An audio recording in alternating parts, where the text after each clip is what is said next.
Hello, everybody. Hello, everybody. You're now watching the captain. Welcome to episode 43 of the Captain's Lounge, a stream where we, recap everything pop culture and everything that's going on in the news and the nerd sphere as well. I am joined with my guy, JP. How are you doing, JP? I'm good, man. I'm good. How about yourself? Hey, brother.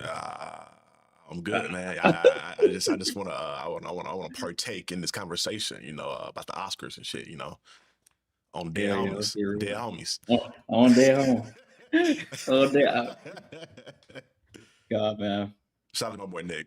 But yeah, y'all, we're gonna be doing a recap here of everything Oscars. It was a really great night. For anybody that missed it, we did a full live reaction in the Discord. So if you guys want to be a part of any of the future Discord streams, watch parties, things like that, I do plan on doing a lot more in the future, just to make sure that I am, just being active in the community. So we'll do more of those. So again, if you guys want to be a part of stuff like that, you guys can go into the description below and find the Discord server there.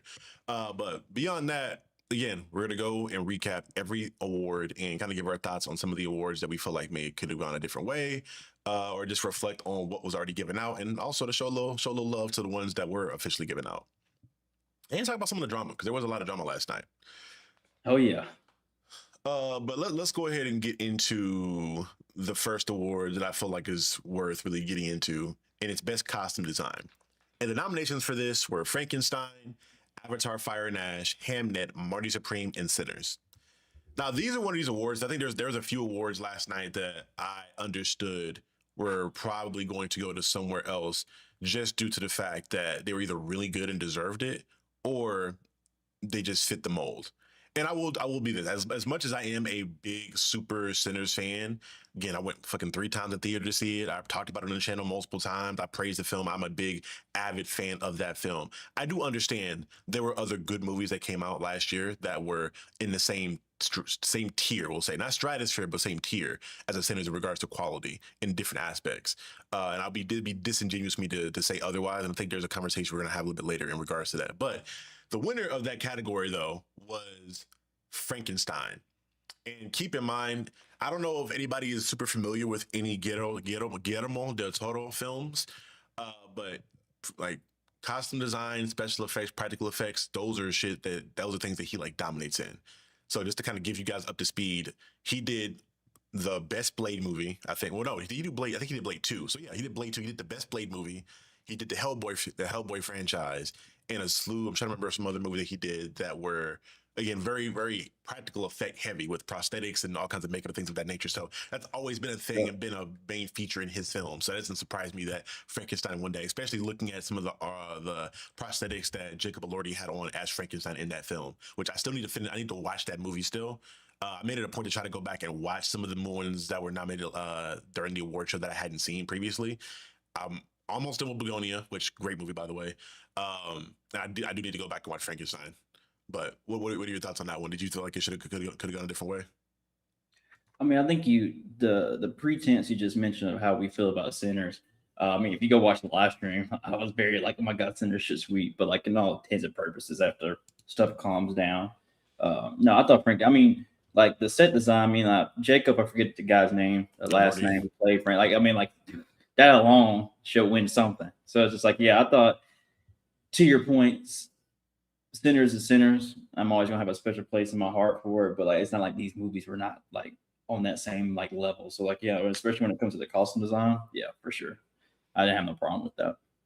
Yeah, it was interesting. It was really interesting. And again, I wasn't mad at that one. That's one of those ones where I'm like, you know what? As much as I would love Sinners to win every single award they were nominated for, I can give it up and understand like Right. it was worth it. It was warranted to go there. Now, next up is going to be drum roll please, best makeup and hairstyling. Again, This is different. this goes into Frankenstein, Kuko, Sinners, The Smashing Machine, and The Ugly Stepsister. Again, I understand. I honestly, I would have understood if they gave this to The Smashing Machine, just based on looking at the transformation that The Rock went through, especially as a bald nigga Right. in that film. I would be mad at that at all. And I can also understand the winner of this being Frankenstein again, how that got it. Because again, another film like that. I just knew that this one was probably going to go to the to Sinners, just based off of all the different, like, looking at all the crazy hairstyles that a lot of these characters had in this, that I think were period pieces as well. But again, I'm not too familiar with the Ugly Stepsister, or I don't believe I watched Kukoho, or I'm probably butchering your pronunciation of that. I apologize if I am. So that's kind of a toss up for me on that one. I'm not mad at that one. Now we're getting into the one here that I do think is definitely one that maybe Sinners got robbed on. This is one I feel like they got robbed on for sure. And this is best casting. And I think we talked about this during the stream as well, in regards to who won this, why we thought Sinners should have won this one. Because the people that won the nominations for this was Hamnet, Marty Supreme, Sinners, The Secret Agent, and One Battle After Another. Now, I'm not quite sure what the criteria for this exactly is, especially if, like, when the Academy is voting on this, what they're looking for. But in my mind, I would think that a lot of credit should have gone to Sinners, from the aspect of picking someone like a Miles Canton to be a leading role in this film, given the fact that he had no other acting credits before this, and also the fact that a significant part of this role was playing the guitar, and he had no idea how to play the guitar before this. So you're just casting somebody and just like hoping they can they can just be ready for this role, and you just saw something in Right.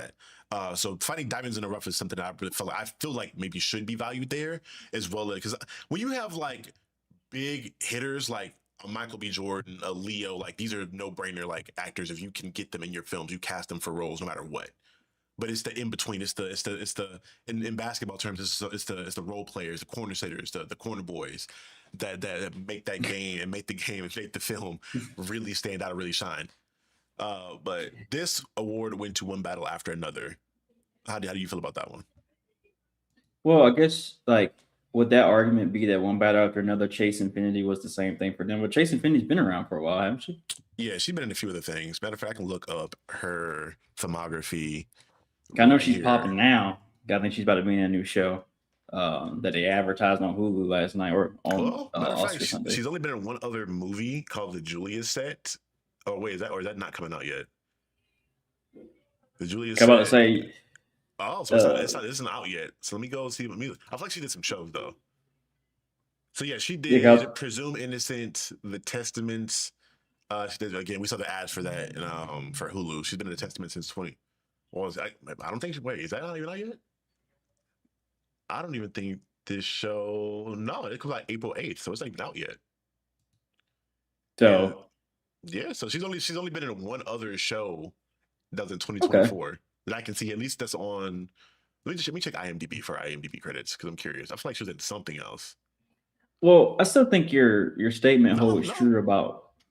Okay. I think your statement still holds about Miles because Miles Canton got found because of her, like the singer. Yeah. Like the nigga wasn't like even in this space. Like, I mean, I want to still shout out the Chase too because it seems like she's still very new to it as well. So Mm. you're right. I don't know what the criteria was, but if it's a combination of big star versus finding new talent, and then people that we know are good, but just gave like a exceptionary to like a wonderful performance. If I think of like a Haley Steinfeld, like I only know Haley Steinfeld really from like I don't know Pitch Perfect really, and then like the Hawkeye series. I mean, she's not bad. But what I'm She's been saying in is a like lot of shit actually.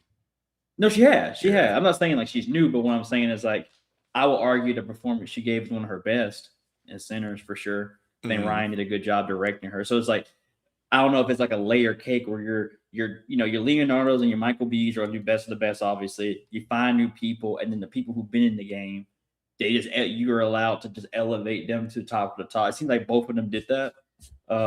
So I mean, I still that's what I don't know what criteria is, but for my criteria, I'm just like Sinners. I feel like Sinners should have got that too, but maybe I'm wrong. Haley Steinfeld, I don't quite put in the conversation.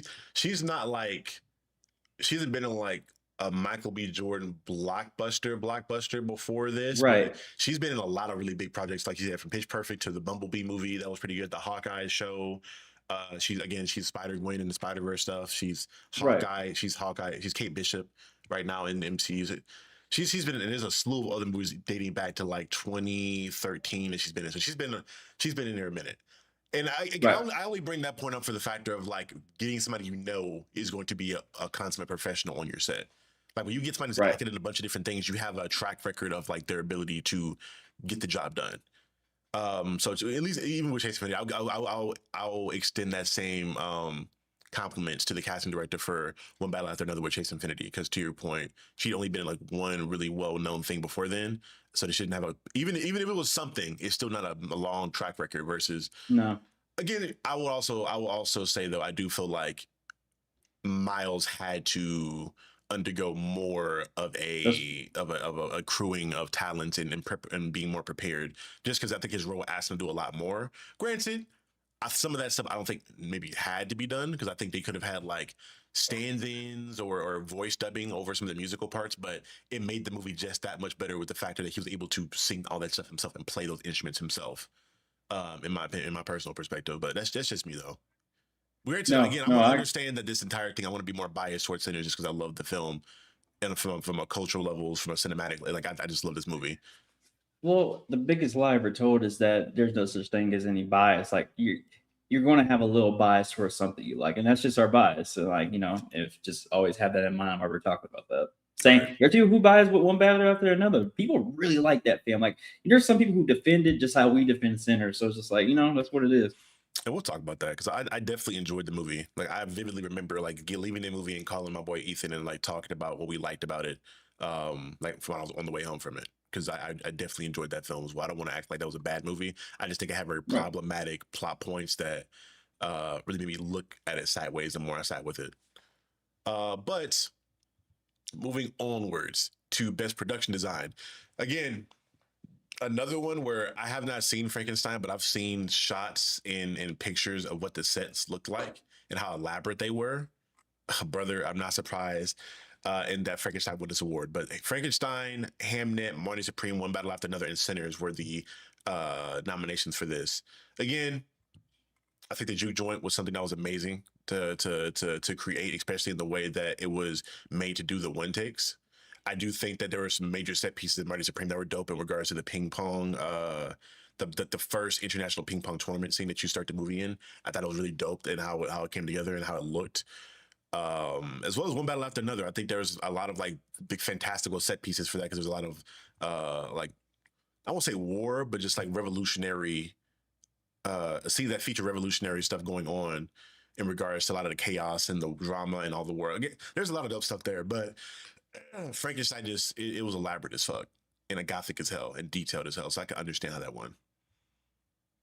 Yeah, yeah. I mean, this whole line, this was just a good year. It Like I will was. argue, like any of these, if they were not in this year and they were just in any other year by themselves, would have won. Like they would have swept. It's just like it was like this true cosmic event where it's like you have 4 or 5 potential best pictures on one year's like ballot. So I mean, because I will argue with Sinners, like Ryan Coogler did a good job of capturing that sort of 1910-20s like Jim Crow era, like segregated, like Mississippi Delta, like that whole vibe, like even beyond the juke joint when they were at like the scene with Grace and guy and Bo, like getting the stuff from the shop, like that vibe of like that small town where it's segregated. Like I thought they did a good job with that too. So there's plenty. Um, but yeah, like I think Frankenstein. Yeah, I think Frankenstein having it's fine. Yeah, that's another tough one for me. But again, I understand 100% where it's coming from. Next one is best visual effects, which I already knew where this was going as soon as I saw the nominations for it. Oh yeah. Nominations for best visual effects were F1, Jurassic World Rebirth, Sinners, The Lost Bus, and Avatar: Fire and Ash, which was the winner. It's an Avatar film. I don't really love the Avatar movies at all, but if there's one thing I will never take away from them, they look fucking amazing. From even back, what was it, 2013 when the first one came out, I think, or some point around there. Oh, The like 2010. Yeah, I'm looking at it 2010, now. yeah, the CGI for those were always revolutionary and groundbreaking. So I'm not mad at that. As well as Jurassic World Rebirth, like any Jurassic World film is also really influential in the visual effects standpoint. Again, Sinners lost that one, so I'm not super mad at that one. Again, these are just the ones where like Sinners lost, where I'm like, it would have been nice to have that win, but I'm also not really super mad that they lost that one. I can understand why people would go the other way. Do you want to know a fun fact? Every single Avatar has won at least one Oscar, and that Oscar was best visual effects. It's like death tax is Avatar winning visual effects. So whenever that movie comes out, I think at this point now, I think it's beyond like let's just say the next Avatar movie is shit. It doesn't matter. Like I think the visual effects are going to be so great, they probably couldn't win anyway. So you're going to have a horrible movie that has an Oscar like winner, Oscar nominated or Oscar winning movie just because of the visuals. And I will say, I do think a lot of that goes into the budget. I do think because Yeah, this is like, it's going to get the biggest. But again, I'm curious. I need to look up the budget for all these movies. But I bet money that that Avatar film and Avatar films have had the biggest budgets. Period. Especially after the first one was so successful and revolutionary. But yeah, that's what it is. yeah. I already knew what that one was going to be when I saw the nominations for that. That's, it was The Way of Water, the last one. Well, Fire Ash one that just came out, $400 million budget. The Way to Water, the second one that came out like last year or the year before, 460 million. Even the first one was 237 million. Mind you, that's 2010. So you do that for inflation, it's gonna be about half a bill. So it makes sense. And keep in mind with something like Sinners, it was only a $90 million budget to film it and probably like another 90 million to market it. Yep. And usually marketing budgets are matching the production budgets or around that point. So there was damn near $1 billion to probably make more recent fucking Avatar films to make and market those films. Oh, absolutely. Moving into the next category being best sound. This is another one where I kind of figured I knew where this one was going to go because I remember when this film came out, there was a lot of conversation around how impressive the sound design was with it, and that being the winner, F1. F1 took home Best Sound Design. Frankenstein was also nominated. One Battle After Another was nominated. Sinners was nominated, and Sirat, I probably butchered the pronunciation of that, and it was nominated. Comment here. Zerev Live, hey bro, appreciate you for coming through. Love seeing new faces. He or she, I'm assuming gender here. I apologize. I do not like Avatar. I don't really either. I don't, and it just doesn't resonate with me. I can understand from an action set piece how fun it is, but it being White Savior the movie to me never really sit right with me. It never sat right with me watching the first one. I'm not aware too well of what the plot was of the second or third one. I think we're on 4 now. Yeah, the next one's 4. Yeah, so it never sat right with me. But seeing the trailer for the next one where it's centered around a little white boy with locks and him being able to imitate the powers of the native people while not being one of them, I'm like, yeah, I feel like this hasn't changed at all from what it originally was. Just White Savior the movie, in my mind. White Savior the movie. Oh, that was Dreamer. That was Dreamer. Dreamer, you got burners in this motherfucker, boy. Oh, what Dreamer got burner accounts. But yeah, F1 won this. But I vividly remember when F1 came out, like the big thing people gushed about with this film was the sound design.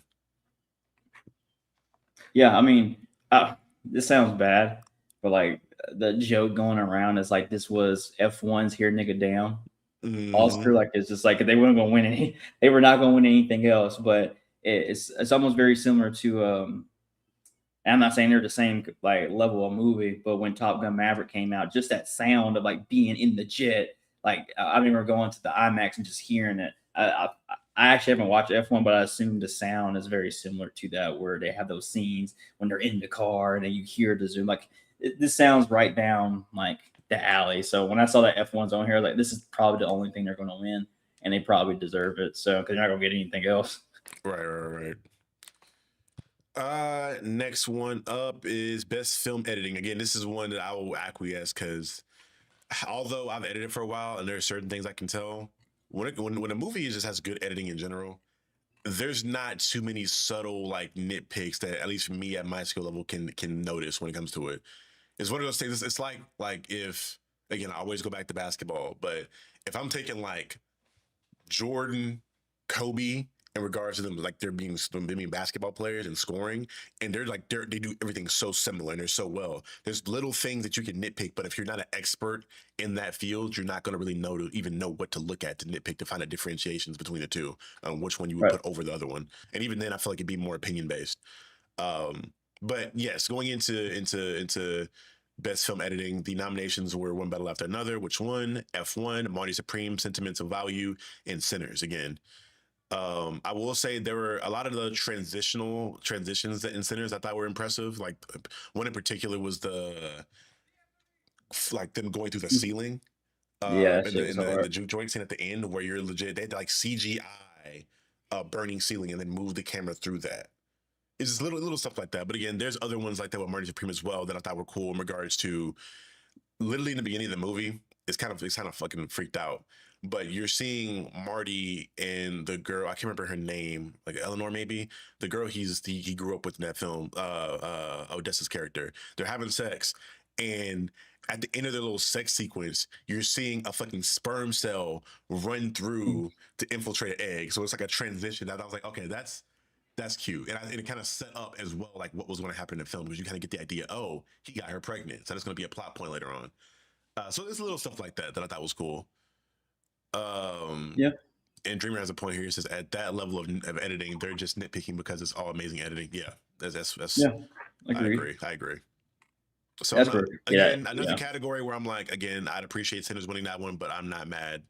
I'm kind of irritated that one battle after another got another one for it, but say la vie. Best cinematography. This is one where I knew this motherfucker better have gone to Sinners. I was gonna fucking crash out. And it did. Best cinematography went to Sinners, and the people in this category were Frankenstein, Marty Supreme, One Battle After Another, and Train Dreams. Cinematography wise, with all the different aspects of cinematography that Ryan Coogler was breaking down for the casual audience and making people actually care about IMAX, and the fact that the movie was re-released in different forms of film not film grade. Well, I think it's called film grade. That should have definitely went to that by default, just by the fact of one, it was filmed great in that aspect, and the fact that they brought so much attention to it and made it an actual like talking point. When I think a lot of people hell, myself included for a minute, saw IMAX as a gimmicky thing. Like I started to see IMAX kind of like how I saw 3D back in the day, where it's something that's cool, but it's not really anything I care about seeing too often. right. Yeah. I do want to highlight here that the cinematographer that Ryan got, her name's Autumn. Mhm. First woman in 98 years. No other woman's won cinematographer before. Like she's the first woman ever, and she's the first black person to win the award. So like broke a lot of barriers with that. And I think that's why a lot of these where it was like nitpicky, like costume design and stuff. The reason why I also wanted that because I mean, if I'm not mistaken, most of Ryan Coogler's team they put together were just like black women, basically, or Yeah. black folks. I mean, his wife So, Zinzi organized most of it, I believe. Because I think, right, if I remember correctly, he wrote it, he directed it, but a lot of the background production stuff is all his wife for the most part. yeah, right. So I was rooting for particularly the women of color, the black women specifically, because I knew if Mm. they won those, they would be breaking these glass ceilings. So shout out to all of them, man. I mean, it kind of blows my mind. The Oscars been around for fucking almost 100 years, and no woman's won that. I'm excited to see what her career looks like going forward as well too, because I think we have these conversations around why we as black people still put any kind of investment or importance into the Oscars themselves, or even like the Grammys or the Emmys, Tonys, whatever it may be. And it's for the aspect of when you're in these industries and you get these awards, the amount of money that you're now entitled to in that industry goes up substantially because now you're an Oscar award winner. You can ask for more, and these studios will more than likely give you that. And you go into the upper stratosphere. It's in the same way that when you're in a professional career, you go get a college degree, even though a lot of people don't really even care about college for the most part, or for most of these jobs, you don't even require a college degree to do them. But the fact that you have that degree means that you can ask and then be entitled to more of a pay bump at your career field. So to me, this is just the equivalent of that. So now Autumn's able to go into her next project and say, "Hey, I want that big money. Mhm. I want the big bread. You're gonna pay me accordingly because now I am owed that based off of my prestige and my legacy that I've curated for myself." You know what's crazy? Like the only two things she's done before is Loki, the show, which is I mean it shot great.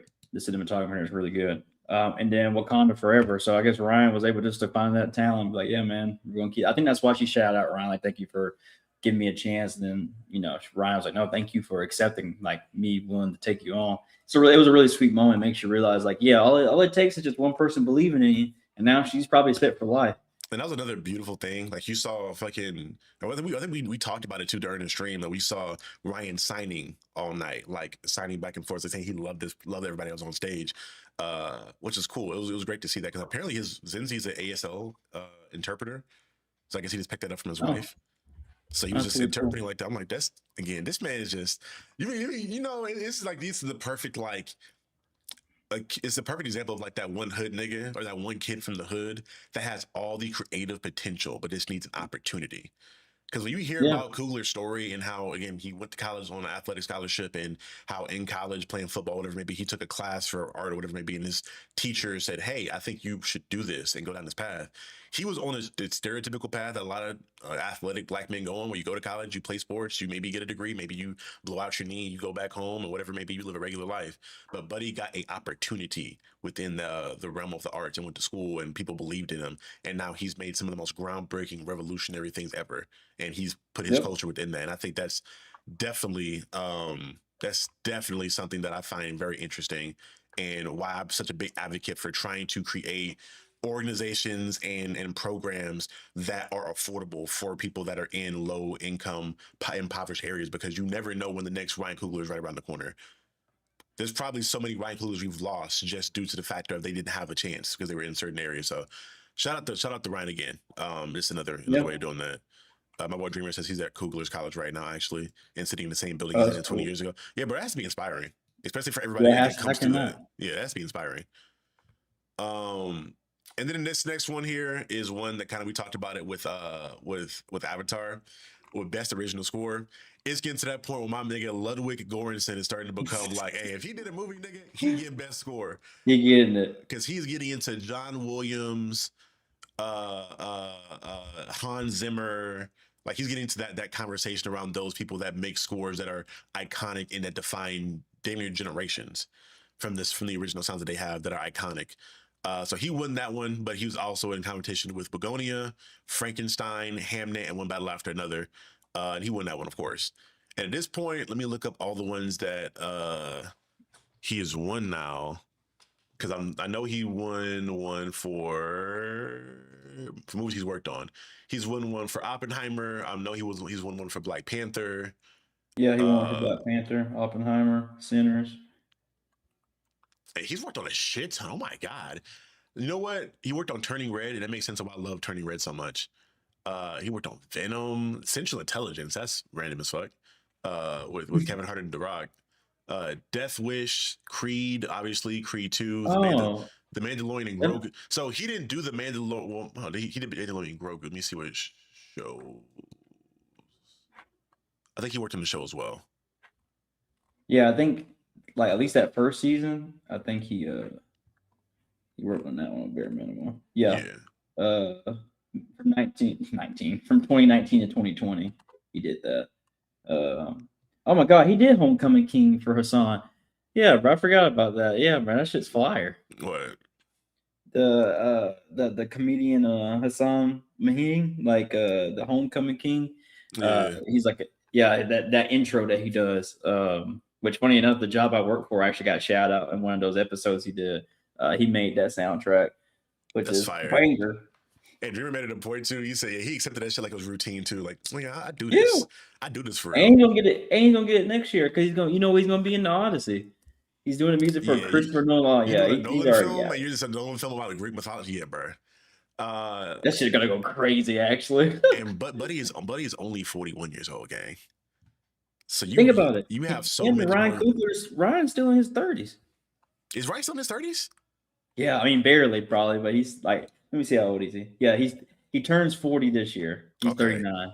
Bro, again, this is, and I always talk about this in comics or in like other fields where, especially something like wrestling as well, like a lot of these professional fields, people don't really get to pop off till they're older for the most part. Like somebody like a Sam Jackson, right? Where Sam Jackson had to go through all kinds of theater and other aspects and smaller roles before he even got to like do any of his big leading stuff in his career. And he still did a lot in his time, but being able to do some of this stuff and be this revolutionary this young, like, bro, there's so much more you can do, especially, and it's only going to get better because the older you get, the more life you live, the more experiences you have, the more inspiration you get. So I'm excited. I'm definitely excited to Yeah. see what Goran and especially Coogler has to offer going forward, because I definitely would I want to definitely see what he gets to do, especially in the realm of like more black stories. Because hopefully this nigga Feige doesn't do this stupid shit and doesn't bring in Coogler for more stuff, more big movies coming down the line, especially more Black Panther stuff. Yeah, I mean, I think Ryan said his next movie is Black Panther 3. Yeah, he's talking. Yep. Because you bring in Denzel for that, bro. You better have Denzel Washington in a fucking Ryan Coogler film. I'm so Yeah, it's just excited gonna for be that shit. fire. I'm so excited for that shit. Moving into the next award, best adapted screenplay. Uh, I figured this one was gonna go to one battle after another. Bugonia is funny enough. Bugonia is the second Bugonia. I mean, it's the first movie wasn't called Bugonia, but it was the second time this movie was made off of the original book, I believe. Frankenstein obviously is based off of Mary Shelley's Frankenstein, classic book. Hamnet obviously based off of fucking Shakespearean text. And Train Dreams, I'm not too familiar with the original text for that one is, but One Battle After Another I know is adapted off of a novel by a black woman, which apparently I think a lot of liberties were taken around that. I honestly was very surprised that Frankenstein didn't win that one, just because Mary Shelley's Frankenstein or Hamnet. Yeah, I mean, you said it yourself. I mean, Hamnet feels like Oscar bait. I don't know how many eventually won that night. Maybe one or two. I can't remember what their final number I was. think they got two. Again, like I said, I knew it was gonna be Oscar bait, but yeah, it was one of those. But yeah, I was shocked too because like I mean, anytime I see adapted screenplay, I'm just like, oh, these are the ones that are based out of books or whatever Comics or something like that. Yeah. Right. So I mean, I didn't know One Battle After Another was about a black woman. That actually makes the critique of it even funnier. Yes, that was a lot of. If you watch FD Signifier's video where he discussed like his issues with it, he talked about that a lot as well. Yep. Dreamer says he might do X-Men. You sure you want him to hop off the Marvel train? You know what? I would be mad at him doing X-Men because I feel like if we're gonna run down the route of X-Men also being an allegory for like racism and stuff like that, I think he's the perfect person for that, honestly. But honest, I'm gonna keep it above with you, bro. I would love for him to get off the Marvel train so he can go over to DC and do some stuff with either Static or a Milestone character, or maybe run down something with fucking with Black Lightning, or maybe because I feel like he's enough pull to where if he gets with like Dennis Cowan, Joseph P. Illidge, Darren T. Dingle, and say like, hey, bro, we want to do an Icon movie, or hey, we want to do a Static movie. Like, especially after the sales of the Dakota incident did so well, I feel like it takes somebody just with that much cachet to go to DC and be like, look, you saw what I just fucking did with Sinners, right?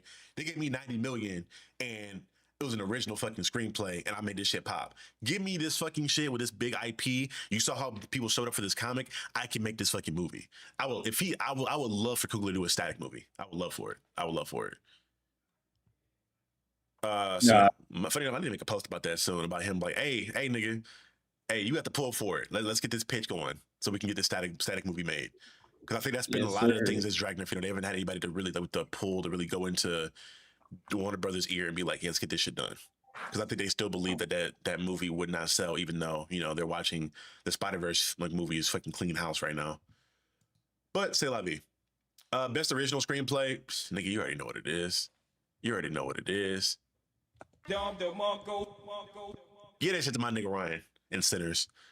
I didn't even want to like Blue Moon was there. It was an accident. Was also there. Money Supreme was there. Sentimental value, but it just don't matter. It's Sinners all day. Fuck nigga.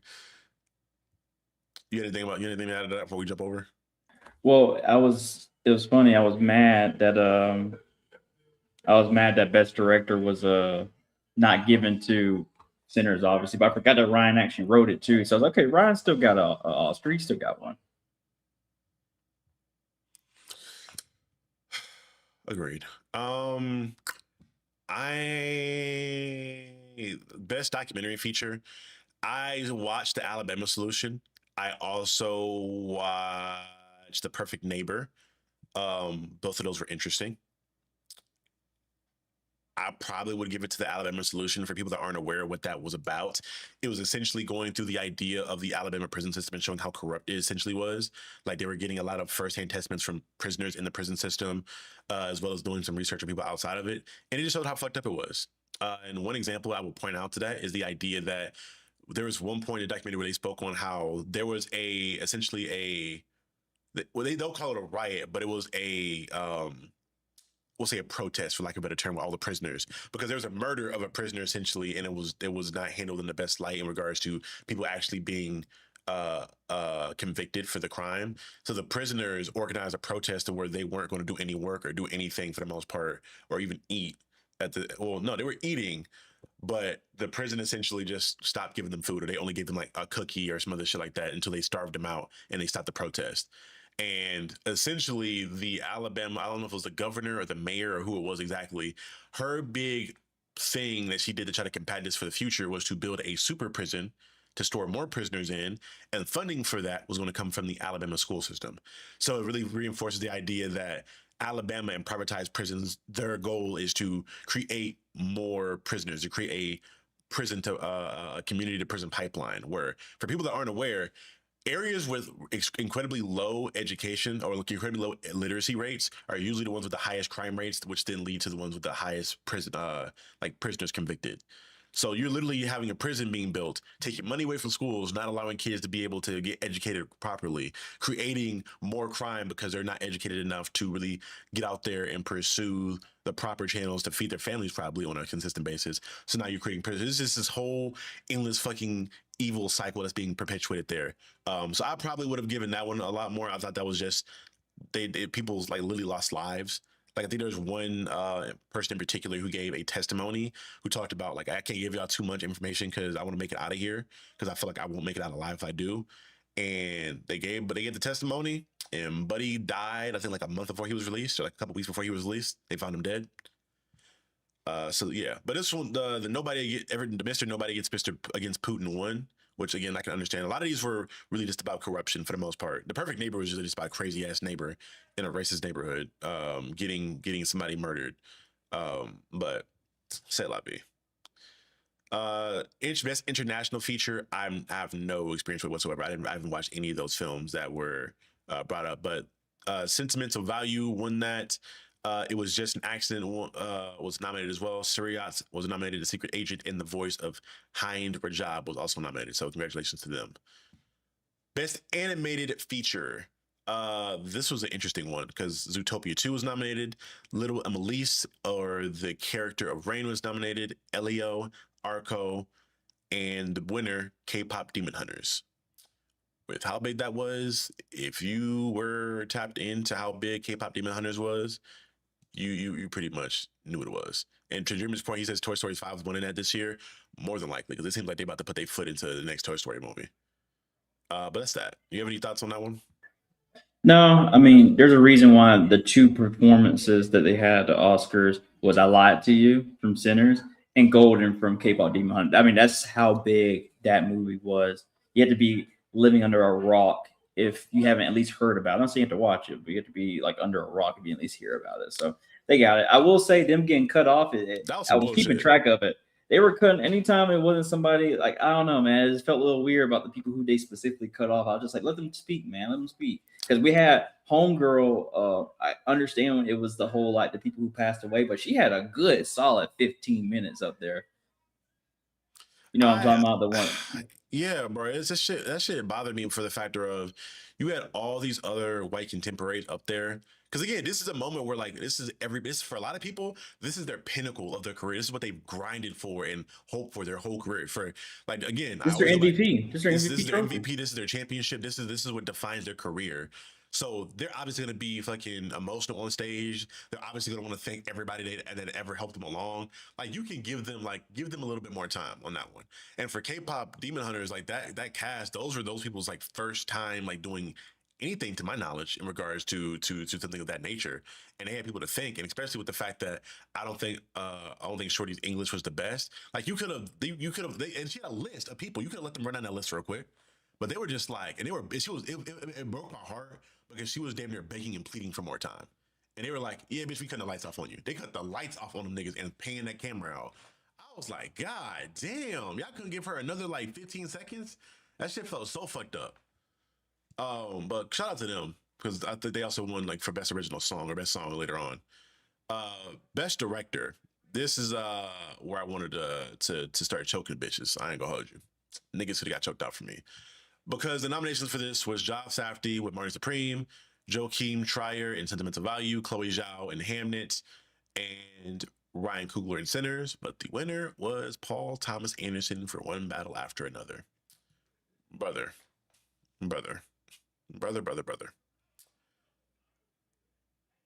This, and we'll have a conversation with Marty Supreme later about this. But again, I talked about how much I enjoyed One Battle After Another. And I think when people have these conversations around certain awards, they you know what? No, I'm gonna save that for later on. I'm gonna save that talking point for later. Let's do that for later. Because when we're done and going over all the awards, I have a clip for us to react to. that I really want to speak on. But that's going to go fall into that. I don't want to be redundant, so I'll wait for that. You have any thoughts on that? On this? I just somebody mentioned during the stream, yes, Sunday, but I really wish they gave us the count on the numbers on who voted for what. Like, like it's not just a anonymous thing. Like Jordan Pittman from ABC News here in Atlanta. It should be public to show who I voted for, because like in my opinion, like because how it is for it's like that for MVP voting for the NBA. Like it's just like you can't hide because I'm my curiousness is why'd you choose it? What's the criteria for it? Because if we're talking about directing, this Sinners shouldn't have worked. This half musical, half horror, half whatever this is. And not only does it grab us black culturally, but white people liked it too. Hell, there's some white people that love it. So it's just like you have this. It should the movie's almost like half the movie is just people talking before action happens. The last third. This movie should not have worked, but it works because Ryan wrote it, of course. But like, if you would have gave as good as I think Ryan did with the writing, if anybody else would have directed this movie, I don't think it would have been as good. I think simply because how he directed it. Like, in my humble opinion, I could be wrong. You correct me, Charlie. You watched the movie. Do you think anybody else can direct one battle after another? How Paul Thomas Anderson did? I'd probably say Edgar Wright probably could do it, especially after Okay. watching The Running Man earlier that year. There's a few other directors Well, I can point to. Yeah. actually, let me ask you. I ask you a better question. No, I'm gonna say the statement and see what you say. Mhm. Ryan Coogler can direct and probably do it as the same level as Paul did on one battle after another, maybe even better. But Paul damn sure can't do Sinners as like Ryan Coogler did, and that might be because of the whole black thing. But I'm just like, that's why like, I want to know what the criteria is for directing, because in my opinion, like I don't think you can direct any better than what that nigga did for And Sinners. I think there's also a conversation of like what people see as directing. I think a lot of and we're gonna get into it a little bit later, but I'll say this: I think there's been a lot of disingenuous takes that people have because their favorite didn't win or did win, because they consolidate an entire movie down to like a few different things, a few different sentences, and saying, "Oh, that was the movie. This shit was trash. That shit wasn't impactful at all." And I'm like, that's a horrible way to look at it, especially from just a director standpoint, because at least in my mind, the actual like script or story itself doesn't have any impact on the best director, because directing. Like Coogler's does because he wrote and directed it, so it has more impact because he is directly like directing a script that he has envisioned, so he knows exactly what he's looking for there. A director, for the most part, usually has no impact on the script of a film. You're essentially adapting the script into a visual medium, into your vision. And those are things that don't go into the script at all. So when people have those conversations, I think they're being disingenuous. Um, I think any director could honestly direct, any great director could probably direct any great film. It's just a matter of your style and what you prefer. Because at the end of the day, you're just adapting a script. Now, if we're talking about screenplays and all those different things, you can get into. Yeah, I don't think Paul Thomas Anderson could write a script as good as, or write a script to like Sinners to get out closely what he was trying to portray there. Because as much as I give Ryan Coogler credit for directing directing Sinners, I think in regards to the hierarchy of things that made Sinners amazing, I probably put the directing damn near last. I put the score above that. I put the sound design above that. I put the actual script above that. I put the set design. I put the practical effects, the actual acting. I put all those things before I put directing. Right, but my question that's why I was like I know, and I don't mean to cut you off, but I Go know ahead. when there's a director of an organization, they don't do really any of the work. What they do is they get everybody together to make it work. Like you are the facility, you are the leader, basically. Like that's why I'm like, I want to know like what does it mean by director? Is it the actual cut? Like what is it that they're asking So for? from what I gather, directors is more so like you have a scene. So let's say, okay, here's a script, and it's a scene of you saying your ABCs, right? And I Right. need to get the best possible take of you saying your ABCs for this particular scene. And I have a particular vision in my mind of how I want you to say the ABCs in this scene. So we're going to keep doing cuts and keep doing takes until I feel like we have the best possible takes of that thing. And then I'm going to go through and make sure in the editing room that we piece together all these takes in a way that I feel like fits the vision the best, in my mind at Right. least. But that's Right. just me. Dreamer says, I don't think PTA as the vision of direct sinners, and that's strictly culturally. There are a few directors that can portray another culture accurately. Yes, but I also would say that there's probably a handful of white directors I think could direct sinners. Like just directing and adapting cooler script and getting something that we would also find like because again, I think all the things people love the most about Sinners had nothing to do with the directing for the most part. It was all the other auxiliary things that came together to make that film amazing. And it's not taking Hey, away from Coogler's. I'm not taking away from Coogler's ability to direct. I do think he's an amazing. Still, I think he directed thing amazingly. But directing to me just feels again for people that are directors and maybe in the film industry more. Maybe correct me on this, but from the way I gauge directors seem a lot more of a replaceable thing, and it's more so just like you're adapting a screenplay. I think the no, script. I think it's important because again, you could take a really good script and a director could get like shitty takes or have it being portrayed in a shitty way. But again, if we're talking about people at a Oscar level, where again, it's that whole thing of like nitpicking between greatness. The people that are here are all great levels of doing this thing. They do this thing in a great manner. So you're just yep. nitpicking the style. Like the way Spike Lee would adapt the Sinners is going to be stylistically different than what Ryan Coogler would do, but they're probably going to both be great if we're keeping it above. You know what? I like this perspective. Like it's almost like the director you are. Hmm, a director, you are getting a peek inside the house, like you're looking through the window. Like the screen, the movie is the window into this perspective. Mm-hmm. The screenplay is the perspective.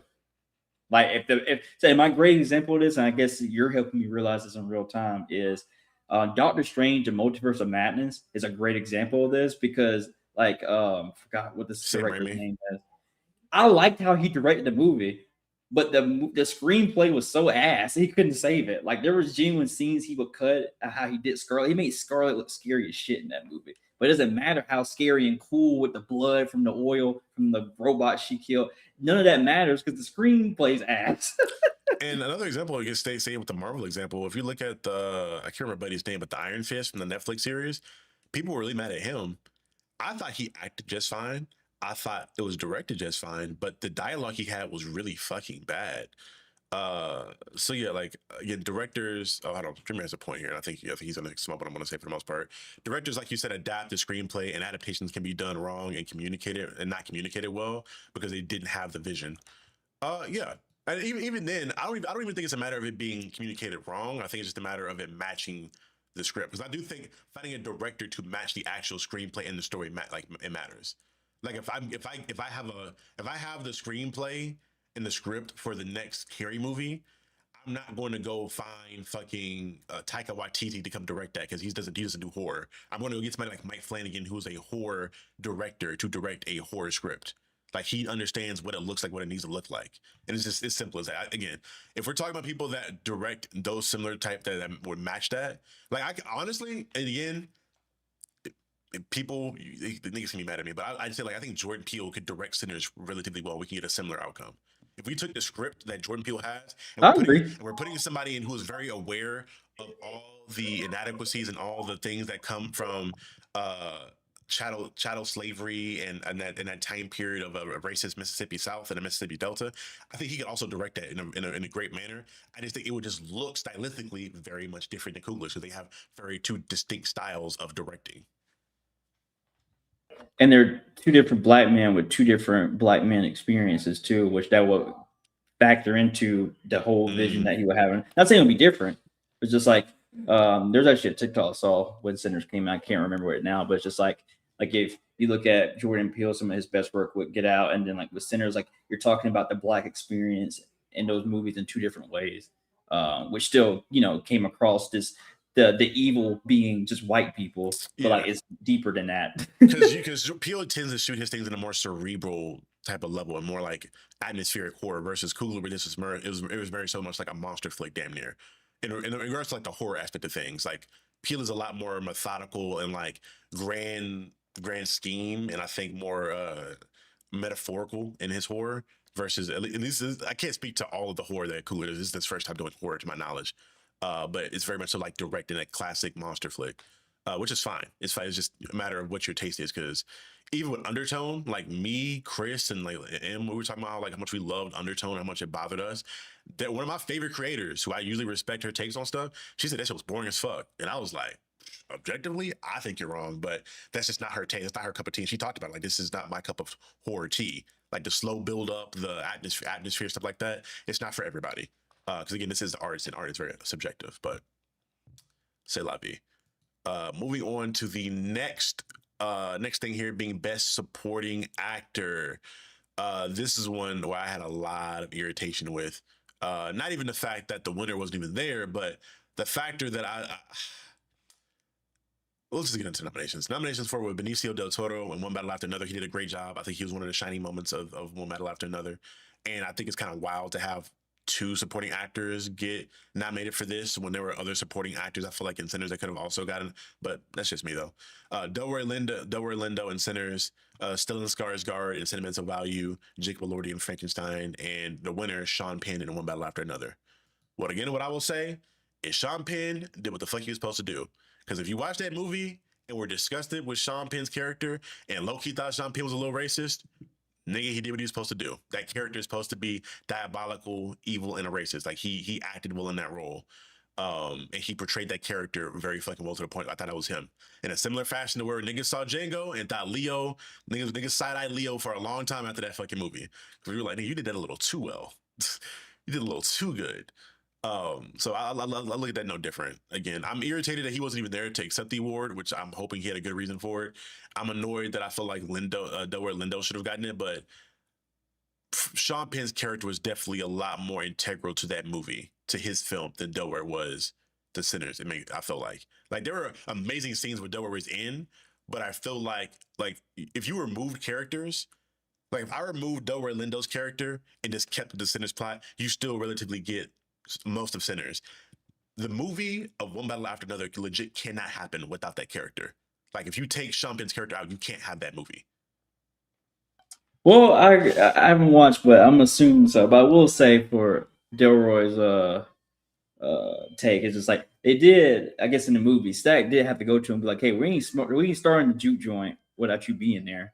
Like you're the legendary Delta." So it's like I agree. I feel like they could still make it work. Yeah, but like it's tough. Like it's tough. And I will say, I do think Delroy's like a lot of his scenes were like the best scenes in the movie. Damn near, like the car scene of them driving through. Like I thought that was a fucking beauty. Like that was my favorite scene of the movie. And I thought he was damn near I think he was my favorite character in the movie, if I'm being quite honest with you. But I understand why they would move it towards getting Sean Penn being the winner of that again, because he was great and really integral to the central plot of that film. I agree. I guess my only complaint is that I know Oscars, and I think I asked this question: is the Oscars more about merit or more about giving you what's owed? And I already know Sean. To my understanding, Sean Penn already has a couple Oscars under his belt, and Delroy, like I don't know what his acting chops are next after this, but like I feel like he's been in the game for so long. I just want him just to get one, just because very similar to how was Homegirl that did Halloween. Oh, Jamie Lee Curtis. Exactly.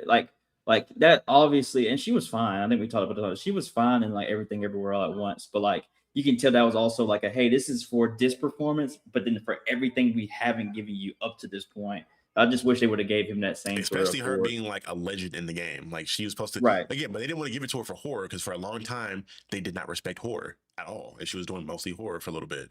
And then if she wasn't doing horror, she was doing like Disney stuff, like fucking was it Freaky Friday that she did? Freaky Friday, yeah. Yeah, like they weren't going to give her Oscars for shit like that. She wasn't doing Oscar bait films. So she finally got one, and they were like, "Oh, you know what? We got a good reason to give this lady this Oscar now. Let's give it to her, even though we're gonna hoe fucking Angela Bassett in the process." Yeah, but yeah, so it is what it is. Now getting into one of my favorite awards and one of a very happy moment for me, Best Supporting Actress. Nominations were Elle Fanning and with Sentimental Value, Igna Igdotober. Fuck, I'm butchering this name. Igna, I'm sorry if I'm butchering your name, from Sentimental Value as well. Wumni Mosaku from Sinners and Tiana Taylor from One Battle After Another. I will say this: as much is I love Wumni Mosaku Down. I thought she was really underrated going into this, and I'm so happy that she was nominated for this, and people recognize her now as being an amazing fucking actress that she is. I have to say I'm slightly happy that Amy Madigan won from the standpoint of this is for a horror movie. This is for weapons. This is for a horror film, and horror historically within the Oscars gets hoed. Like niggas, like black films that aren't slave films, that aren't us being in like in like being in dire odds and all kinds of like trauma. We don't get a lot of respect, if any, at the Oscars. But horror definitely doesn't get any fucking respect. So if they weren't going to give that shit to Wumney, I'm happy it went to Amy for the fact that horror got respected like that, especially for a film that was not a major budget film, a film that was not based on a prior franchise, a film that did not have the craziest marketing tour. Like a lot of the people going to see that were strictly from how great the trailer was and how people talked about the trailer, talked about how scary the film looked. And a lot of the people that went to go see it, made its money, had its success off of pure word. It was very much so like Sinners on a smaller scale, to where there was some marketing around it. It had some big stars in Julia Gardner and like fucking Thanos' name right now off the top of my head. Oh my god, fuck, I almost got a nigga Adrian Brody. What's his name? It's gonna bother me. It's gonna bother me. Uh, uh, Wait, repeat that one more time. Josh Brolin, that's his name. Fucking Yeah. like you had big names in people in that film, but a lot of success from Sinners was all word to mouth and people genuinely enjoying the movie. People that don't even normally watch horror going to see that movie. So again, I really wished Wumney would have gotten the award, but I'm also very happy that Amy Madigan got it because of what that movie meant to me, at least in regard to the horror genre meant to me. Yeah, I agree. I have no notes on that one for sure. Moving forward into best, and we're getting into the nitty gritty now. We're getting into best actor now. We're getting into best actor. Man, this one was like, this is a win for not just Michael B. Jordan. This is a win for Black people. This is a win for the nerdy niggas in class. Because again, Michael B. Jordan has a special place in my heart for the factor that he represents myself a lot. That the nerdy, quirky Black kid who was into a lot of the different nerdy things that were considered automatically like adjacent to whiteness, like anime, like comic books, and he was seen as that. And he proceeded to go on to be like a fucking heartthrob in Hollywood, be successful in Hollywood, and still remain himself at the core. At the core of who that nigga is, he's still a corny, nerdy nigga. And I love that for him. And so in him winning this, it was a win for not only himself, but it was a win for a lot of people. And I think he even spoke to that when he was receiving his award, like of how the people that came before him, all the other Black folks that won this award before him were like Sidney Poitier, Jamie Foxx, Denzel Washington. I forgot who else that he acknowledged that was a part of Will Smith. Those people that came before him. Without it was this is a big award. So Michael B. Jordan winning this was great. And the other nominees for this were Leo. Obviously, I figured like he was going to be in there because it's fucking Leo at this point. Wagner Moira from The Secret Agent, Ethan Hawke in Blue Moon. Ethan Hawke's an amazing fucking actor, so I was not surprised that he would have got that. I kind of want to watch Blue Moon now because of that. I did not know what that movie was, or I never heard of that movie. And then Timothy Chalamet with Marty Supreme, which I do think was a little annoying, and the fact that not the fact I do think he's worthy of getting nominated for the award off of like how good he was in the film. I just think this film should not have been considered for this year's awards, personally. But that's just me. You have any thoughts on this? I do want to say, because I heard a lot of people say this, and I'll make it clear. I've seen a lot of people say, well, the only reason Michael B. Jordan won is because Timothy said all that crazy shit about the ballet shit. Mind you, I want people to know the voting was already closed before he made that comment. So this is purely not off like Hollywood being mad at Timothy talking about ballerinas and opera. Like Michael B. Jordan just straight up won this. Yeah, he got this on his own merit, his own fucking merit, in a movie that was on the back of him playing two fucking characters. He played both the lead characters. Because keep in mind, I think a lot of people forget from what I remember, early on when they were talking about casting for this movie, Jonathan Majors was supposed to play either Smoke or Shaq. It was supposed to be Jonathan Majors and Michael B. Jordan playing the brothers for this film. Mostly coming off of the stuff from Creed 3. But Jonathan Majors had the shit he had going on, and it ended up being Michael B. Jordan playing both of these characters, which was probably the best thing that could have happened for this film. Because brother put his fucking foot in this, being two distinctly different characters with two distinctly different motivations, and playing it in the way he did, and having to do all the difficult shit he did to get this off. Because I think if you saw the behind the scenes footage of what it looked like, and like the apparatus they had to put on this nigga, they put essentially like a fucking like fishbowl down there, like a big metal fishbowl on his fucking upper torso as he was acting and all this stuff to capture his facial expressions so they could like do things with mocap. And it was a lot of shit they had to do to get through to this, and pretty much had to like be two different people. It's a lot, bro. It's a lot. It's hard to act and be one person, let alone two in the same film.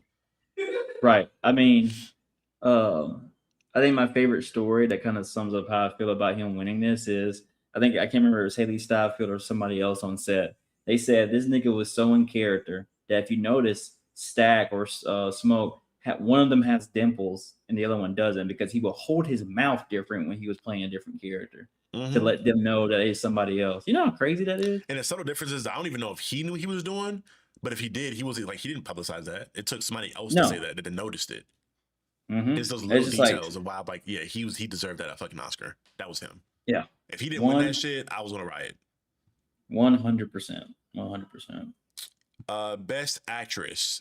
Nominations were Rose Byrne in If I Had Legs I'd Kick You, Kate Hudson in Song Blue, Renate Reinsve in Sentimental Value, Emma Stone Begonia, and Jessie Buckley in Hamnet. Again, I said Hamnet was Oscar bait. I figured I was going to win something like that. I feel like he was going to win one of those big awards. But shout out to Chloe Zhao. I believe Chloe Zhao's Chinese, I think, which surprised a lot of me that this Chinese woman did a fucking amazing fucking Shakespearean film with all these white people in it. Hey, I love that she needed to recover from Eternals. Let niggas know that she still got it. That was her, wasn't it? That's even more. Well, that was the big selling point. That was the big selling point. They got this Oscar-winning director to direct that, and then I don't even think the movie was that bad. But people I think objectively it was a good movie. Niggas just had really bad expectations for what they wanted out of a fucking Eternals film. It was a film that was a bunch of characters who were already unknown damn near, but also a film where niggas saw a team and thought, oh, Guardians of the Galaxy, oh, the Avengers. No, nigga, this is not that. This is us doing what you asked for and breaking away from the Marvel formula, and realized, oh, y'all like the Marvel formula. Here's the new Avengers. Here's the fucking Thunderbolts. Here you go. And you niggas ate that shit up. Great movie still, but y'all ate that shit up. Yep. So I'm glad that she didn't win Best Director, but I'm glad that she got her foot, because I don't know. It's almost like you gotta remind, this is also work for them. So like I can't imagine that public shaming happening. And like she has to basically like remind people what she's capable of. So I'm glad that, like, was this Oscar bait? Absolutely, but good Oscar bait coming from her. So, oh fuck, that shit hurt my fucking soul, bro. Let me get off of that. But shout out to Jessie Buckley and shout out to Chloe Zhao again for their stuff with Hamnet. Best Picture. This was the one that made niggas riot. And I want to do something really quickly here. Well, first off, I'll give the nominees, right? Nominees for Best Picture were Begonia, Frankenstein, F1, Hamnet, Marty Supreme, The Secret Agent, Sentimental Value, Train Dreams, Sinners, and the winner, One Battle After Another. Now, I'm going to let you give your thoughts on this while I look something up really quickly.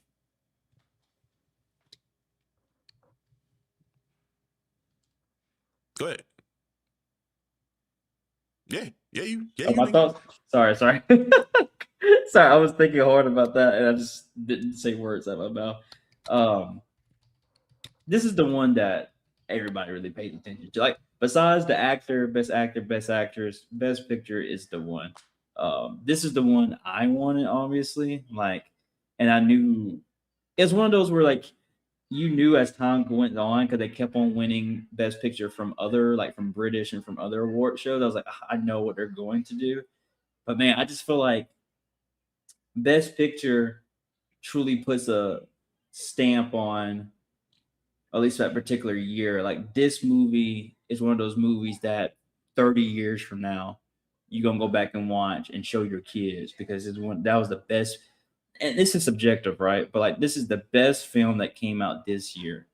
Uh, and I don't know, like one battle after another. I'm gonna have to really, really like watch it. But for me, like my nephews, like Connor and Luca, like they watching that when they're of age, sinners when it comes like when they're ready. Like this movie is gonna be a part of my life for the rest of my life. That in itself to me shows the cultural significance of this. Because this is more just best picture to me is more than just about let's look at best picture like we look at MVP. There's been MVPs before in the past, if we're talking about this in basketball terms, that had better stats, but somebody else won because of the impact and the value they brought to the league or to their team. Best picture here is like, are we more focused on the actual film itself or the value and how it made Hollywood be talked about because of this film that was produced? And so I don't know. I just feel like Sinners have more of that sauce to where like everything that is done, Best Picture should have felt like the cherry on top on something that people thought that wasn't going to be successful in the first place, and it blew up. Again, only had $90 million budget, got to what $300 million in total. I think between week one, the first weekend, and the second weekend, the drop off was only like 20, 30, 40. Like it was a really small percentage. Like people wanted to go back and watch it. Like that stuff doesn't come around often. So like for me and like, and I'm not even saying one again, I want to make this clear. I'm not trying to shit on one battle after another or any of these movies. Movies are good. Any of these movies by themselves any other year, like if one battle another came out last year, this is what it would have swept even more so. Well, just like I just think for this moment right here, for what it captured, there's still people making TikTok videos about what they've learned from Sinners. I just think you should give it to it, man. Culturally. What I'm gonna do here, I'm gonna name a few of the past winners of Best Picture out. Okay. And what I want people to understand is that as much as Sinners should have won this award, this is not like the Sinners media tour, the Sinners campaign is not for naught because it didn't get this film. Because when I'm looking at movies like No Man Land, which again, shout out to Chloe Zhao again, it's just another movie that she got a Oscar. She got Best Picture, but which great for her. Parasite, great movie, great movie. The Green Book, another amazing movie that I love. The Shape of Water, Moonlight, Spotlight, Birdman, 12 Years a Slave, Argo, The Artist, The King's Speech, The Hurt Locker, Slumdog Millionaire. That's a pretty, so that's a really big one, especially because it's like Bollywood more so than anything else. No Country for Old Men, The Departed, Crash, $1 Million Baby, Lord of the Rings, Return of the King, Chicago, A Beautiful Mind, Gladiator, American Beauty, Shakespeare in Love, Titanic, The English Patient, Braveheart, Forrest Gump, Schindler's List, Unforgiven, blah, blah, blah, on and on and on and on. There are only a handful of movies in those ones that I listed off that are really going to be remembered by the masses for the most part. Because when I'm looking, because you brought up the idea of the MVP from the NBA, right? And how, to your point, the MVP is not in any form or fashion indicative of who the best player in the NBA was at that time. Because there are niggas who won MVPs when Michael Jordan was still in the NBA. There are niggas that won MVPs when LeBron James was still in his prime. And we understand those niggas were the best niggas in the league based off of what we saw and how we looked at the game. We know for a matter of fact that Sinners was the best film to come out this year based on how people responded to this film, how the culture of Black people as well as people around the world saw and gravitated to this film. We know who the real MVP was for this year. And again, sometimes there's crossovers to where they're like in a few of the movies that I mentioned beforehand. There's crossover to where the best movie of the year probably did win Best Picture, but there's a lot of instances where it did not. And that does not take away from how important and how revolutionary those movies were, because the movies that are the true best pictures will be remembered going into the future. I promise you, nobody is going to give a fuck about one battle after another in the next 10 years. Niggas won't even remember who won that award. They'll be like, oh, that's the one that fucking holds Sinners? They'll look at this shit like the Macklemore Stomach Kendrick. Yeah, I was about to say, yeah, exactly. It's just going to be like for a lot of people. The real ones know. The real ones know. But yeah. that's it though. That's the last award essentially in regards to us recapping all the awards that were won. Again, for me, beyond the Sinners being amazing, because I knew Sinners was going to be amazing. I knew Sinners was going to win the awards it needed to win. What really impressed me the most and what really made me the most happy was the fact that not only did black movies win awards, but horror movies shine like fuck. And I know a lot of people don't consider Sinners a horror movie because it didn't scare them per se, but it does qualify as a horror film. Weapons qualifies as a horror film, and nigga, horror was on one last year. That's what I'll say for this was part of me. And then again, outside of horror, black people and black culture was on one last year. So yeah, that again, love it. But before we close out the conversation around that, I got some funny shit I want to share everybody real quick that I found on TikTok. I thought it's the funniest shit ever, and I wanted to share it with y'all. Hold on, I gotta fucking fix the share screen real quick. Oh yeah, I didn't share it in here. My bad. I'm tripping, y'all. Give me one sec. Boom. Sinners should be disqualified from the Oscars because it is anti-white and thus anti-American. Y'all clean? I watched it. Yeah. Okay. Movie where only bad people in it is white people. You're a victim. Here we go, CSI. All there are is just a bunch of black people. Very attractive. Especially the dude who it turned out that there's two of them. And you start thinking weird thoughts to yourself, and you're like, is this Satan? What? Is this what they want me to do? You sure about that? Is this movie trying to get demons into my soul We don't do that here. to make me think about them two identical chiseled black men making out with one another? Yo! Is that what this movie wants? No! No! No! Because if that's what this movie wants, I ain't gonna give it to them. You liar!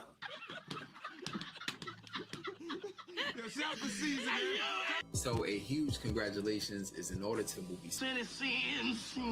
And that was just more so to give a final love note to Sinners. Because for obviously that was a satire, but for anybody that has ever had even similar thought process around their perceptions of Sinners, what Sinners was, based off of any of those fucking criteria, shut the fuck up, move on, we won, fuck y'all. Because this was a moment in black cinematic history that was needed. And this film is going to inspire future generations of black creatives and just creatives as a whole.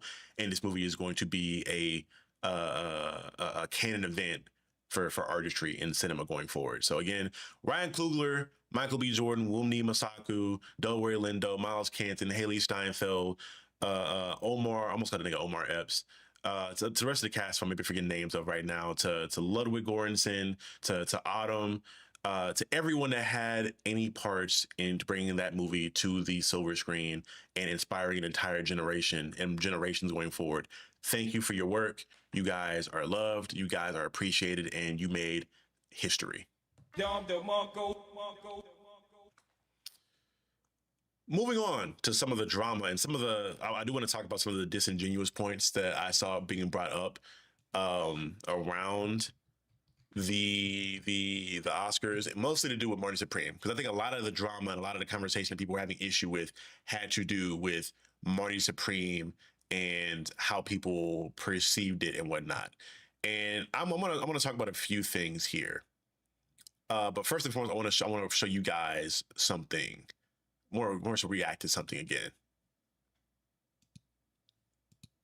Marty Supreme didn't win a single fucking Oscar because the movie kind of sucked, and the only reason you like it is because of the marketing and because of the distribution company behind it. And I said what I fucking said. If you've seen Uncut Gems, you've seen Marty Supreme. They're kind of the same movie. There's something happening like every 90 seconds. It's a movie filled audacity that just ruins the lives of everyone around him. And in reality, I don't think it's that good of a movie just because it's shot on film and your favorite fucking actor is the lead role in it. I think a lot of the people who like to say, oh my god, Marty Supreme was such a good movie, are people who are just like A24 stands and they just like anything A24 puts out without actually understanding the substance and the things that go behind it. And I think one of the problems that A24 is having is they're too focused on the marketing of the films that they're creating instead of the actual substance of the film that they're distributing. Why do we need an orange Marty Supreme basketball? You needed to make the orange ball more of a plot point for people to give a shit about it. The reality is not really focused on the substance of art. It kind of seems like they're just interested in the commodification of it. And to be completely honest, when you see things like that, and when you see art just get completely stripped down to its capitalistic standard, it ceases to be art and it just becomes content. So I would love your thoughts on this, just because I know you like this movie. and I do. I thoroughly enjoyed Marty Supreme. That movie literally got a tear out of me at the end. The movie was a great movie. The movie was, it was spectacularly made. I think the story was really well written, and I think the character of Mouty Mauser was one that is very much so realistic. We have all met, have encountered, or are ourselves a Maury Mauser, a character who is very much so narcissistic at times, egotistical, believes he is the main character in his story and believes he is more important than anyone else and he has a destiny to live up to, and people that are around him are only tools to get to his end goal. And it takes life to punch him in the fucking face to change and understand you're not that guy, buddy. You're not that guy, buddy. Trust me, you're not that guy. And I think the film reflected that for the most part. I think the film also had a lot of different, for a lot of the same reasons that we probably love and appreciate Marty Supreme. People that are Jewish probably love and appreciate not Marty Supreme, but love Sinners. Jewish people probably love Marty Supreme, but the same way, because for the most part, this is a film that is a mirror to the Jewish New Yorker experience. Like, this is written by a Jewish man from New York, and this is a story about a Jewish man from New York. So for this, so a lot of the same things that make Sinners great make this film great. The acting was in this, the acting in this was great. The cinematography in this was great. The sound design in this was great. There's a lot of things about this movie that was great. But again, that all being said, I still prefer Sinners over this movie in regards to one being a greater movie. Again, Marty Supreme got a genuine tear out of me at the end, because it was an amazing fucking movie. But what I also want to share is a little bit of what kind of annoyed me in regards to the conversation around this. Because as much as I want to give some grace to Marty Supreme in regards to it being a good movie, because I do think there were a lot of black folks who saw any competition, any movie that was going to be competition to Sinners as a horrible fucking movie.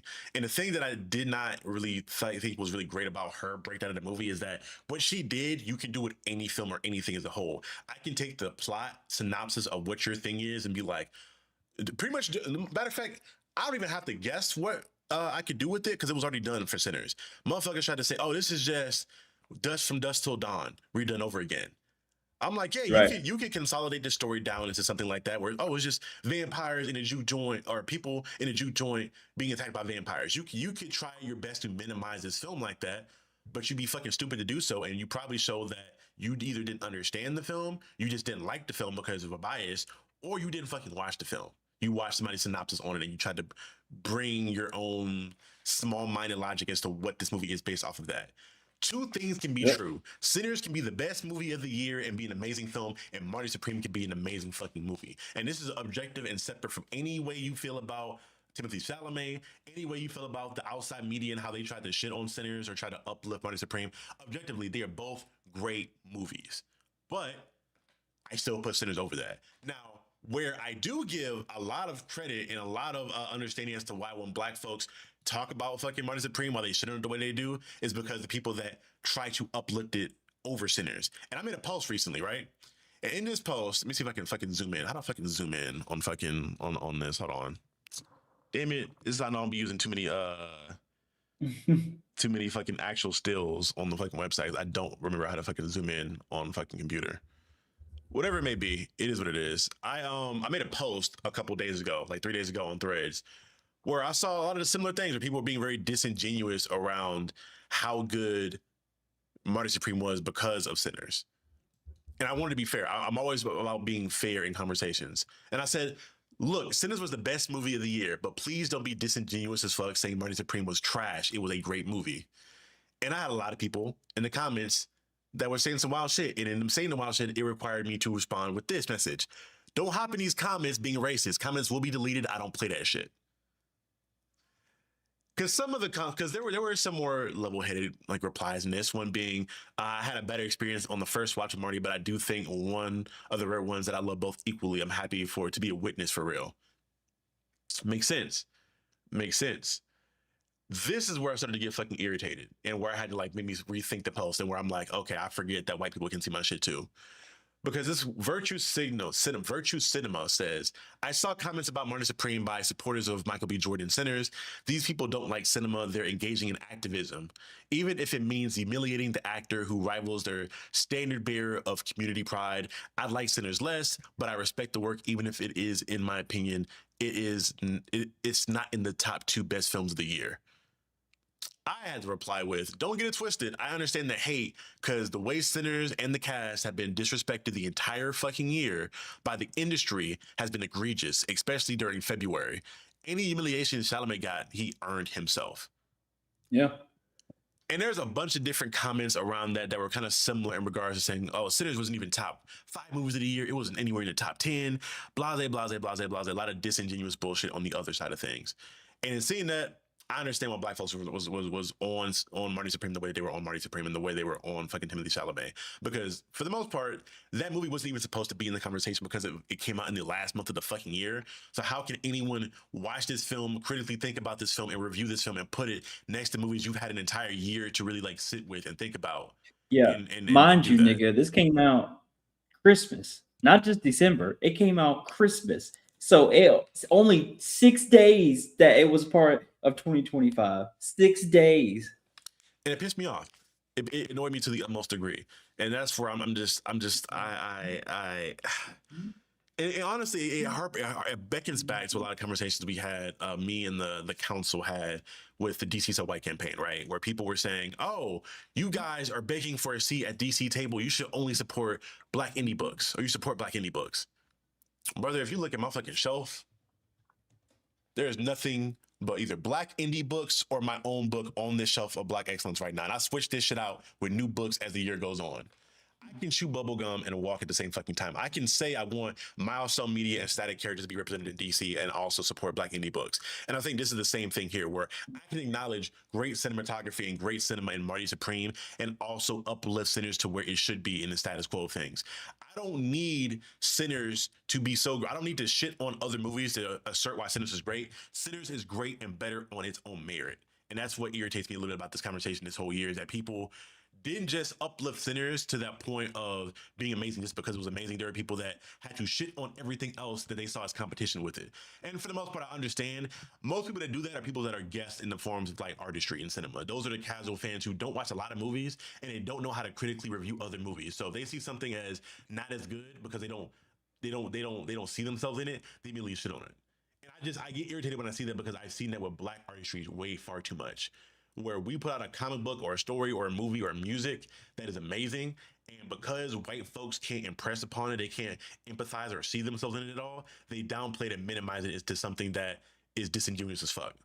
Because you don't understand this does not mean it's any less great than what it is. If you understand the art form of movies, or at bare minimum can critically think and have media literacy, you can understand why this movie was great, because it was a great movie. I don't want to get it fucking twisted, but that was a little bit of things that had me irritated with the conversations around the film as a whole, though.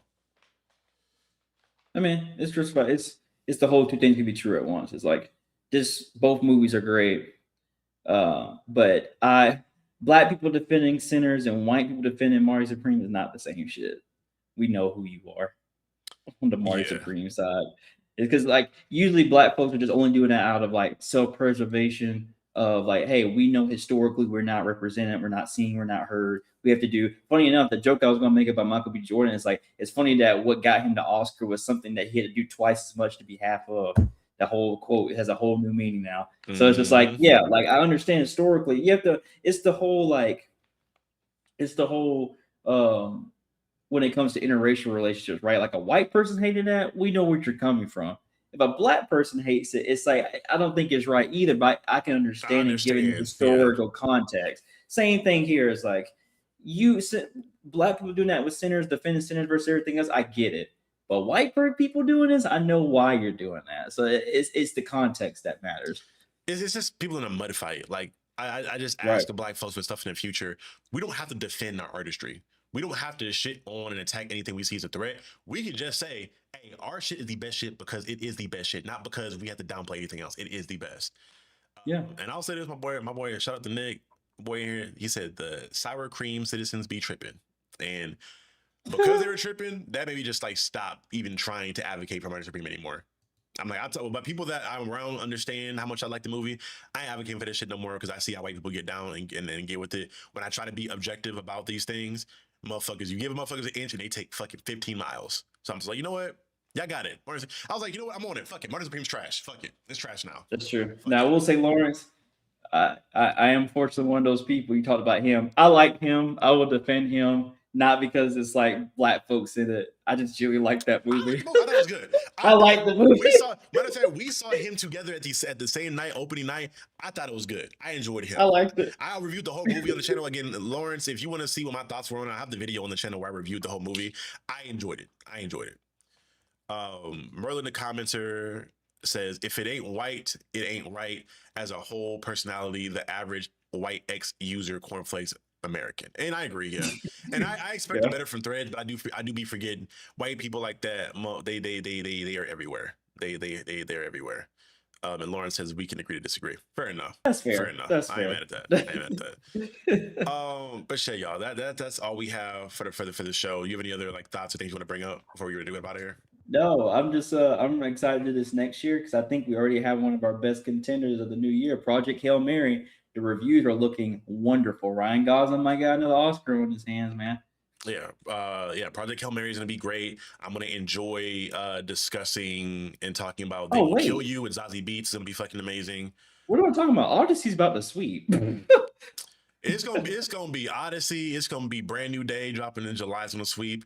I think They Will Kill You will probably get some awards because of like how great it's gonna be. But you think Dune's gonna get any? Probably, yeah. Like this is gonna be a bad year for anyone that's gonna have like. Funny enough, I ain't gonna hold you. If you have a Sinners type of movie, this is not the year for you because you have to have all the fucking word to mouth, and word to mouth is gonna be taken up by all the super nerd shit in Dune and Spider-Man. Or the fucking Odyssey, all the major budget, super nerdy flicks with legacies behind them. It's gonna be tough to beat them for anything in any category this year. Even animated. K-pop won't win this year because, like somebody mentioned earlier, like Toy Story 5 is gonna carry that. Toy Story 5 is coming out. I don't know if Beyond the Spider-Verse is dropping this year or next year. I think it may be next year. It may be next year. It may be next year because they haven't announced it yet. So it's probably next year. In 2027. Yeah, it's next year. It's 2027. Okay. Remember when they said it's supposed to come out 9 months after or a year after? Good times. I mean, it's like after, man. The strikes happen. Yeah, I know. But yeah, it's gonna be a great year for fucking film and last thing for cinema. And for people that are wondering, I'm probably just a channel update for everybody that's here. I have kind of come to the conclusion after reviewing the rest of my boy says Demon Slayer Part 2 drops next. I'm not even worried. Demon Slayer Part 2 has no chance, nigga. It has no chance. It's anime, yes. But looking at how that first movie was, if that second movie is anything like that first movie, that shit has no chance at the Oscars. I ain't gonna hold you. But yeah, channel updates. I looked at the channel and I saw what people want. And for me, just like any other fucking business or corporation, whatever it may be, I tried to give the people what they want based off of what people show up for. And y'all weren't really showing up and clicking on the movie reviews, the horror movie reviews. That's something I'm passionate about doing. So I'm probably just gonna take that over to only talking about that either on this channel or not like on this channel, but for the live shows or maybe for fucking for Patreon things. I am working on building up a Patreon library of videos. So if I ask for you guys to pay $5 for that extra content, I want to make sure I have a good bit that you guys can at least binge outright to start with, and then I can just add to that as time goes on. So I'm working on that. Once I feel like I got a good library of like extra content built up of things that are there for people that may want to see me game, may want to see me talk about horror, whatever it may be, that's probably why I'll start putting some of this stuff at. But yeah, I won't be talking about horror movies too much on the channel for like in like at least the full video like edited way that I normally do. Probably won't do that for the rest of this year. The rest of this year more than likely is going to be a hard focus on comic book content, either comics directly themselves or comic book movies, comic book shows, anything related to comics. That's what's going to be, because that's what people have been showing up for the most. That's what people have been showing up for the most of this channel as a whole. All my big pops on the channel have come from those. So I'm going to stop being hard-headed and stop trying to be a variety channel and really just lean more into that. So I'll probably do like game streams here and there. I may do anything like that, but a lot of that video game extra content, a lot of that extra stuff, I'll either put on my Patreon or you guys can go, I'll point you guys into my contemporaries that do that stuff primarily for their channels. Just because, again, I can't killed my channel. Because that is something that I want to be very transparent with you guys with. I talked about in a previous video that maybe a lot of creators don't talk to you guys about that. But when we put out a video that we are really passionate about, that may be beyond what people come to us for, because I do understand most people put creators in a box. Like, you go to certain creators for certain things. If a video doesn't do well and you get a bunch of videos that don't do well, that will murder your channel in discoverability. YouTube will not recommend your video or your channel to people if you get a bunch of bombs. So I can't afford to have like the icon video do 20K, a couple other videos do fucking do, I don't know, fucking 8K, 10K views, and then have a 98 view video. Like, those will actively hurt the channel. I don't mind doing those for like live streams or like review or interviews or things of that nature. That's more so going to benefit me on a professional level, but trying to make sure I'm doing best to give y'all what y'all want. So if y'all have objections to that and you guys want more of the gaming stuff, want more of the movie reviews or the horror reviews, let me know, and I'll find a way to sneak those in either here or at bare minimum I'll just add that to the Patreon, and I'll get the Patreon started where that's where that'll be consistent content I'll get up there. I'll do reviews for movies on the Patreon stuff. But yeah, let me know. Just talk to me, and I'll make sure that I'm putting out either posts on the channel page or in the Discord of me communicating with you guys on what you guys really want to see more of. So either pay attention there or join the Discord through the description below, and you guys can do it there. And I'll have the Patreon link in the description soon. I just gotta, again, want to get a few more videos there. But you'll probably see like more videos of the rest of the stuff I did for Black History Month there in regards to looking at some of the bigger films from Black History, whatever it may be. I need to give my editor time to catch up on all that stuff. But yeah, that's everything as far as channel announcements for the way the direction of the channel is going to go. And as far as church announcements for what's coming up in this next month, you guys can expect some dope stuff. I had an interview recently with Joseph Illidge and talking about Milestone and the New History DC, the Dakota Instant book that was released. That's now on a second printing. Go pick that up. But I will also have big interviews with Stephanie Williams coming up next month. And I also have another interview with Doug Biden coming back to talk about his book Narco, as well as the Cyberpunk 2077 Chrome book that he's also putting out over at Dark Horse Comics. So I have two major interviews with two writers that I find very, very much enjoyable, and two of my favorite writers in the game right now. So you guys can look forward to that, as well as just other comic content. I have a review on older series, being Far Sector, coming up there, and I also have a big informative video essay. It's probably going to be a little bit more different than my usual essays. It's not going to be as jokey. It's a lot more informational because it's going to be over the Comics Code Authority and what part they played into comic book history and why they almost killed comics as a whole. I really wanted to sit down and kind of deep dive into that for people that aren't aware of what that was or even what it means. So that was a long 4-page script that myself and a homie worked on that is going to be done, so hopefully within next week, probably some point next week. So you guys can look forward to that in the Far Sector video. So again, the way the schedule is going to be working out is that you'll have 2 streams a week. This Tuesday stream of the Captain's Lounge, a Sunday stream with Capolis Therapy with me and Kaori. You'll get 2 videos a week from me and like reels in between there. So I'm going to be having 4 posts go up on the channel every week going forward. So I'm working hard, trying to get the stuff to go. And with me finishing up grad school here in the next couple months, I'm also going to really lock back in and pursuing my writing stuff and trying to get comics written. I'm planning on getting the next 3 issues of Reaper knocked out soon here. And I'm really going to start pursuing writing for other people as well. I'm going to reach out to some other indie publishers to see if they're willing to allow me to come on to their label and trust me with some of their characters, maybe write a few issues here and there. But just to kind of get more writing under my belt, because at the end of the day, I do want to be a writer at some point, rather be for comics as a whole and get that thing there, or at bare minimum start to work on getting into like writing for shows, movies, whatever it may be. That's a big passion that I have. So all these things, all these bits and pieces of the channel and my journey is going into where I want to be in the future. And you guys just watching these videos and supporting me and tagging along the journey so far, it is one that I appreciate the journey so much. And thank you guys so much for showing up. And I want to stop because we have a super chat here from my boy Lawrence Anoli. Brother, thank you so much. You've been great since you popped in. I can't remember which stream you came in first with, but since then you've been consistent and you've been talking in and locked in with your boy. So I appreciate that. He says it's only up from here for the Tinsky. Brother, thank you so much. I appreciate that. Any penny, dollar, nickel, dime, it helps out a lot, and I appreciate you. And then shout out to my boy Nick. He says, congratulations, sir. Lock in, finish strong. And that is the goal. It's going to be a great year. So everybody that's been here thus far, thank you guys. And, stay tuned for what we have coming on in the future. Jordan, you got anything you want to, any closing sentiments? Yeah, man. Just congratulations, brother.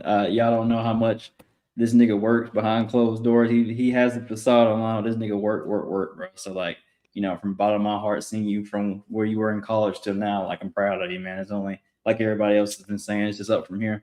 So I want to make sure I say that. Two, glad my twin won Oscar. Shout out Michael B. Jordan. Yeah. You know, that generally still like make my whole day. Like I just make my whole week. Like I'm just really happy for that nigga, and I hope I think he went to In-N-Out afterwards to celebrate. I hope that nigga's just I meant to living put the large. picture in here. I legit have the picture in my phone as a meme now, and I'm gonna use from now on. It's fucking funny as shit.